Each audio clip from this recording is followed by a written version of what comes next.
These are mine. No.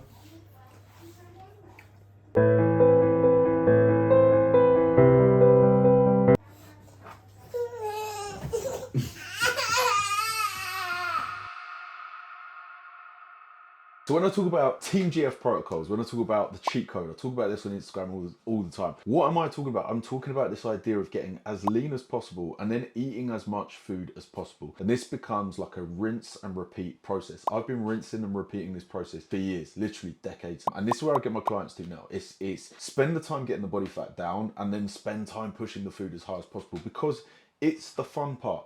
Everyone loves eating. I love eating. It's what drew me to do it. It's what drew me to this lifestyle. It's literally what attracted me to this lifestyle, to this sport, like literally being able to eat as much food as possible. And I've never met anyone that doesn't like food. I've never met anyone that doesn't like eating. For me, it was just like a positive way to focus, wanting to eat lots of good quality food, wanting to train as hard as possible, and just get fucking jacked. Because even I find calorie restriction painful. It's fucking miserable. And this is why I always promote the idea of getting in and out as quick as possible, because no one fucking likes being in a calorie deficit. It's restrictive. I think anything in life, when you're taking something away, is always going to have that kind of negative association. And I think a lot of people then have that negative attachment to the gym in general. So they see the gym as a chore, or they see it all as a bit of a negative, as opposed to flipping it round and understanding the best part about lifting weights is having your calories through the roof, getting a fucking savage pump, feeling strong as fuck in the gym. These are all the positives that I want to get people to. And that's why I call it the cheat code. That's why I call it the magic trick. And it is like a fucking magic trick, because when you are nice and lean, you get away with pumping those calories seriously high. And it's something I just don't see people do enough. They just kind of tickle around maintenance calories because they want to stay lean. One of the best things they can do is just drive those calories up and up and up. Sensibly, of course. It's not a free-for-all. And then you end up in this glorious state of abundance where people offer you food and you don't have to feel guilty. You haven't got to rely on willpower.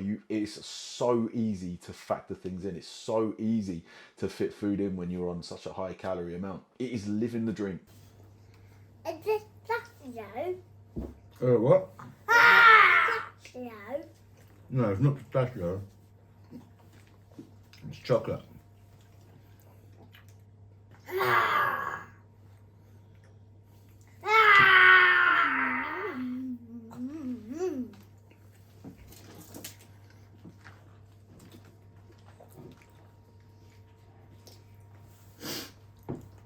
So my calories at the moment now, 4,650 calories a day. Carbs are about 700, I think. Proteins at about 300, and the fats, whatever's left, I don't know, 80, 90, whatever it is. It's a lot of food. It's starting to feel like a lot of food. And I think this is the whole point, is that even though it's a lot of food and it requires a lot of planning, it requires just the time and the effort of sitting down and eating, it requires keeping my appetite in check and at times having to apply certain methods to make sure appetite stays in check. I'd still rather be smashing all this food than I would be in a calorie deficit. The calorie deficit to me is a means to an end. So appetite is good at the moment, 6 meals a day, and I'm just treating it with a bit of aggression, if anything. Like, again, like something people don't kind of understand. In a calorie deficit, you're dealing with a lot of hunger, or in a calorie surplus, you're dealing with the complete opposite. You're sitting down to eat when you're not hungry. So you do have to be watching the clock. You do have to make sure you stick to routine, because if you start letting that meal time kind of slip and end up having to play catch up, it either won't happen or you'll just feel absolutely sick. You literally feel like you're full up to the brim. It just doesn't work. So yeah, when it comes to meal time, it's like sit down and flipping attack it just the same as I attack training. What is that?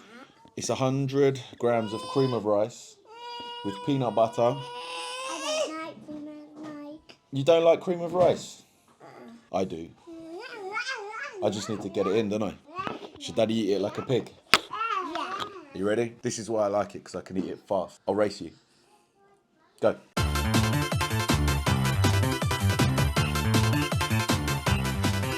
And then every now and then when I do hit that wall, normally when I get into the north, 4,000 sort of towards 5,000 calories a day, I eventually just hit a wall where it just feels like absolutely full to the brim, bloated and just kind of burping all day. It's pretty horrible. So what I tend to do in those instances now is have like, I call it a defeed, just the same as you'd have like a refeed when you're in a diet phase. I quite literally fast. I just have an 18-hour fast. So I take that low day on the chin. There's no way I'm going to get 4,000 or anywhere near that calories in on one of those fasted days, but I'll just go for a very low calorie calorie day, sort of 1500 calories. The idea is to be hungry all day. Normally about 10, 11 in the morning, that hunger starts kicking in, which actually gets quite satisfying, just feeling hungry again, especially when you haven't been hungry for weeks or even months. And then just going to bed that night, actually kind of feeling somewhat hungry. And then waking up the next day and it's like turbo. My appetite is normally absolutely ravenous. My digestion is normally on point. I normally play a bit of catch up on those days too, so it's a bit of fun. I can sit and smash a little bit of extra like cereal or something that's just going to help me get the calories in. Spend a few days sort of getting 5,000-6,000 calories in just to play catch up, and then I can normally get away with pushing my calories a little bit higher after that as well. So that is somewhat of a magic trick.